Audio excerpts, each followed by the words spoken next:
Go ahead, she said, tossing the phone onto the polished marble table.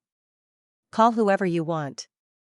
She laughed when she said it. A sharp, careless laugh, the kind that comes from someone who believes they hold all the power, but the laughter died in her throat the moment the voice answered on speaker, because she knew that voice, and she never expected to hear it again. The restaurant was silent enough to hear the soft clink of ice in crystal glasses.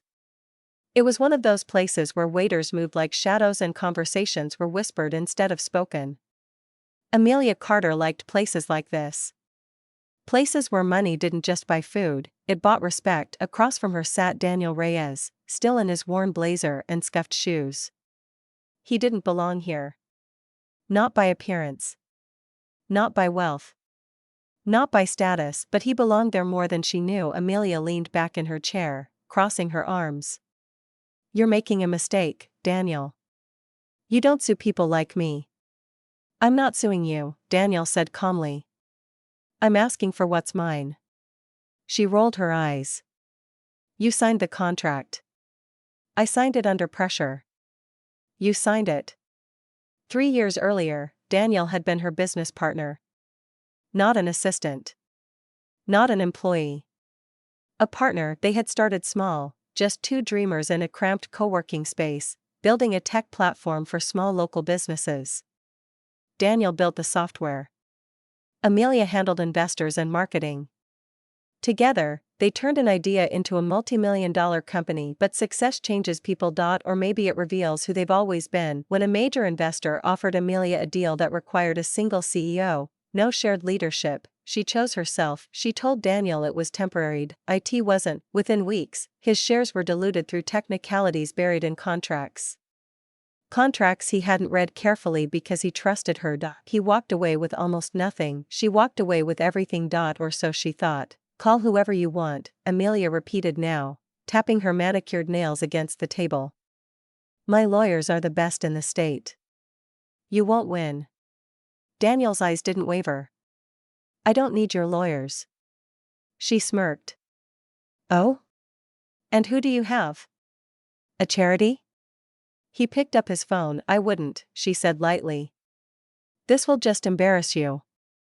He pressed the call button. Point 1 ring. Point 2 rings. She was still smiling when the line clicked. Daniel? The voice answered. Amelia froze. Her heart skipped once, then twice. Dad?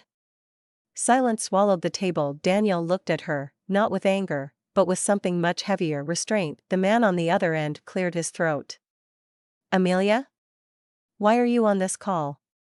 Her father, Robert Carter, the same man who had built one of the largest legal firms in the country, the same man who had stepped down years ago after a quiet scandal that no one fully understood, the same man she hadn't spoken to in nearly 4 years. Daniel placed the phone gently on the table. Mr. Carter represents me. Amelia's breath hitched. That's not possible. I came out of retirement, Robert said calmly. For this case. The laughter she had just seconds ago felt like it belonged to someone else. The story didn't begin with betrayal. It began with belief. Daniel had grown up in a small apartment above his mother's grocery shop. He learned to fix old computers from scrap parts. Learned to code from free online tutorials. Learned that hard work was the only thing he could truly own. Amelia grew up differently. Private schools. Summer homes. Business dinners at 16. Her father taught her strategy before she understood algebra. They met at a startup competition. She was the confident presenter. He was the quiet builder. They balanced each other perfectly. At first, but success came faster than they expected. Investors flooded in. Media interviews followed.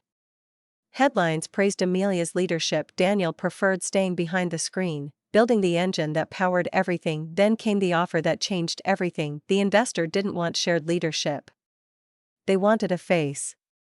A single decision maker. Amelia told herself it was just business. Daniel told himself she would protect him. Neither were entirely honest with themselves. Why would you do this? Amelia whispered into the phone now. For the same reason I once taught you integrity matters more than profit, her father replied. Because it does. She clenched her jaw. You don't know the full story. I read the contracts. Daniel said nothing. Robert continued, you leveraged his trust. Amelia felt something crack inside her, not pride, not anger, fear, because if her father had taken Daniel's case, it meant one thing: Daniel wasn't wrong. The court battle that followed wasn't loud or dramatic. It was slow, precise, painful. Documents resurfaced. Emails were examined. Timelines were dissected. Technical loopholes were exposed. Daniel didn't attack her character, he focused on facts, and the facts were damning. Amelia's board pressured her to settle quietly. Investors grew nervous. Media whispers began. For the first time since the company launched, she wasn't in control of the narrative. At night, alone in her penthouse, she replayed everything: the competition where they first met, the all-nighters fueled by cheap coffee, the day they signed their first major client, and the moment she chose power over partnership. She had told herself Daniel would recover. He was talented, he would build something else. She didn't realize how deeply betrayal wounds when it comes from someone you once called family. One evening, after a brutal deposition, Amelia walked into the courthouse hallway and saw Daniel sitting alone on a bench. He looked tired, not defeated, just tired. She hesitated before sitting beside him. "You could have destroyed me publicly," she said quietly. "I didn't want to." "You could still win everything." "I don't want everything," he replied. "I want fairness." She swallowed hard. "Why didn't you fight back then?" "I trusted you." The words weren't accusatory, that made them worse. The trial ended not with a bang, but with a settlement. Daniel regained a significant portion of his shares. More importantly, his name was publicly restored as co-founder. The company restructured leadership. Amelia stepped down as sole CEO not because she was forced, but because she chose to. At the final board meeting, she surprised everyone. "I built this company with Daniel," she said. "I lost sight of that. Leadership without integrity is just control.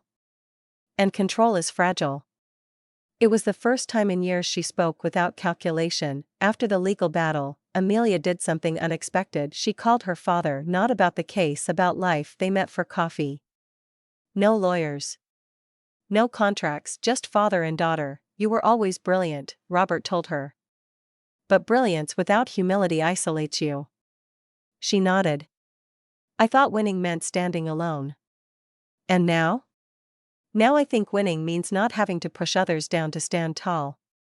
Months later, Daniel and Amelia stood together at a small community tech workshop they had funded jointly, teaching kids how to code just like Daniel once taught himself. There were no cameras. No headlines. No investors, just laptops, laughter, and second chances. At one point, a young girl looked up and asked, "Are you two married?"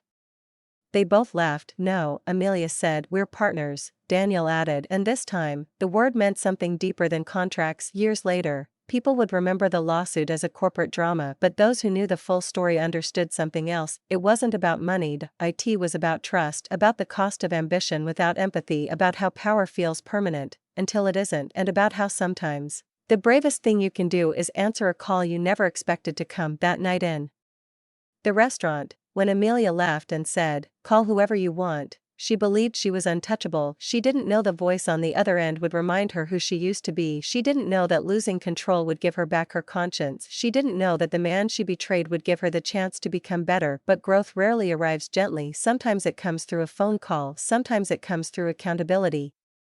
And sometimes, the most powerful moment in your life is the one where you stop laughing and start listening.